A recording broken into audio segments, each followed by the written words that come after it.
Hello friends, welcome to my YouTube channel Hatim Ali's Life. বন্ধুসকল আজি মই পুনৰাই আপোনালোকৰ মাজলৈ উপস্থিত হলোহি। তো কথা হল বন্ধুসকল আপোনালোকৰ খবৰ কেনে আছে মোক কমেন্ট কৰি জনাবচোন। মোৰ ভিডিওটো কোন ঠাইৰ পৰা চাই আছে মই আপোনালোকক অশেষ ধন্যবাদ জ্ঞাপন কৰিছো। আজি মোৰ আলোচ্য বিষয় জলকীয়া খেতি। তো বৰ্ষা কালত কৰা জলকীয়া খেতি ভিডিও এটা আপোনালোকলৈ পঠিয়াই আছো। আশা কৰো মোৰ এটো ভিডিও চোৱাৰ পিছত আপোনালোকৰ কিঞ্চিত পৰিমাণে হলেও আপোনালোকৰ সহায় হ'ব। তো আপোনালোকে যদি বৰ্ষা কালত জলকীয়াৰ খেতি কৰাৰ কাৰণে ইচ্ছুক বা কৰিছে তেনেহলে আজিৰ এইটো ভিডিও আপোনালোকৰ কাৰণে। কথা হল আপোনালোকে যদি মোৰ চেনেলৰ নতুন ভিউয়াৰ্স হিচাপে আছে তেনেহলে মোৰ চেনেলটো সাবস্ক্ৰাইব কৰি দিব। কাষত থকা বেল ঘণ্টিটো লাহেকে বজাই দিব যাতে এনেকুৱা ধৰণৰ উন্নত ৰাসায়নিক জৈৱিক আৰু বৈজ্ঞানিক পদ্ধতিৰে কৰা খেতিৰ ভিডিও অলৰেডি আপোনালোকে পাই থাকে। তো দেৰি নকৰো আজিৰ এইটো ভিডিও আপোনালোকৰ কাৰণে অতি গুৰুত্বপূৰ্ণ ভিডিও।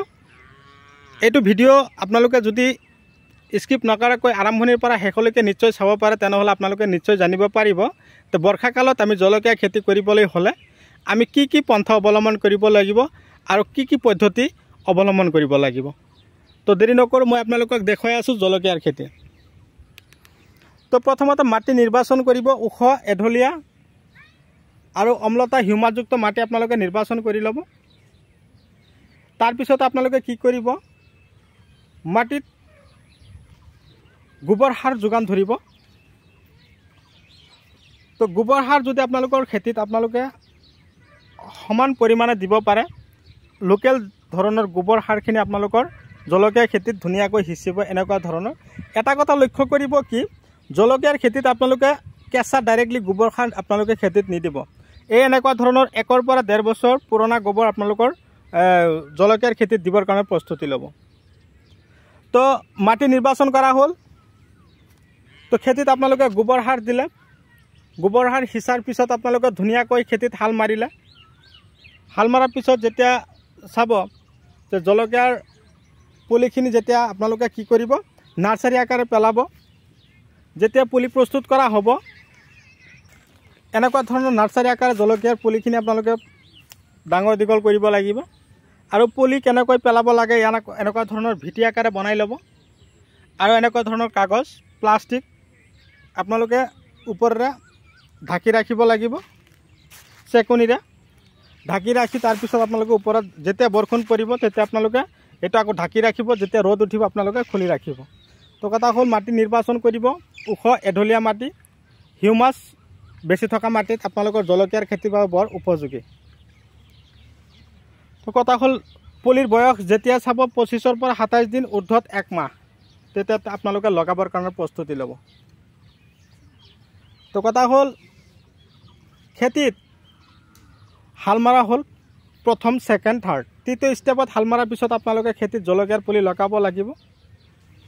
1 মাহ বয়স হোৱা পুলিখিনি আপোনালোকে লগাব। প্ৰতি বিঘাত আপোনালোকে 10 কিলো পটাছ দিব। সুপাৰ দিব আপোনালোকে 30 পৰা 35 কিলো। ইউৰিয়া দিব 10 পৰা 12 কিলো।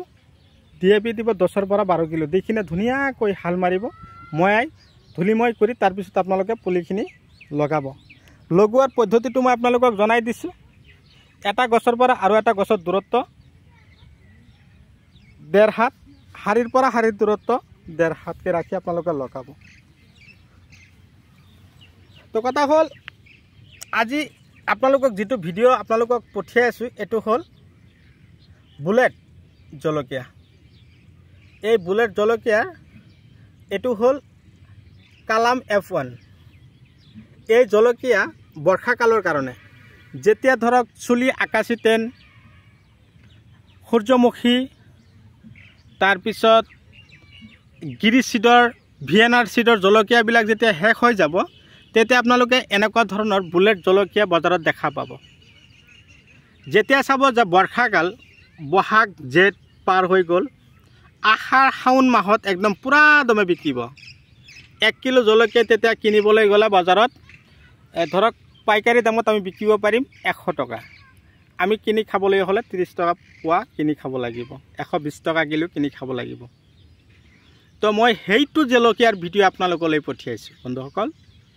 আৰু এটা কথা আপোনালোকে মনোযোগী হ'ব, তো এই ধৰণৰ বুলেট F1 জলকীয়াৰ খেতি যে কৰিছে, এইটো খেতিত গোবৰ সাৰ দিলে, জৈৱিক সাৰ দিলে, কেঁচু সাৰ দিলে, ৰাসায়নিক সাৰ দিলে কথা নাই, কিন্তু যাতে আপোনালোকৰ ইনচেক্টিচাইড আৰু ফাংগাচাইড দুয়োৰ ফালে আপোনালোকে লক্ষ্য কৰিব লাগিব। এই এনেকুৱা ধৰণৰ জলকীয়াৰ গছবিলাকত যেতিয়া ফুলবিলাক আহিবলৈ ধৰিব নহয়, হালধীয়া হৈ যাব, এইটো হ'ল ফাংগাচাইড। আৰু এনেকুৱা ধৰণৰ পাতবিলাক চাব পাৰিছে, পাতবিলাক যেতিয়া কেঁচুৰি মাৰি দিয়ে, এইটো হ'ল ইনচেক্টিচাইড। এইটো তেনেহ'লে আপোনালোকে কি কৰিব লাগিব, ইনচেক্টিচাইড মানে কি হয়, গছৰ পাতখিনিত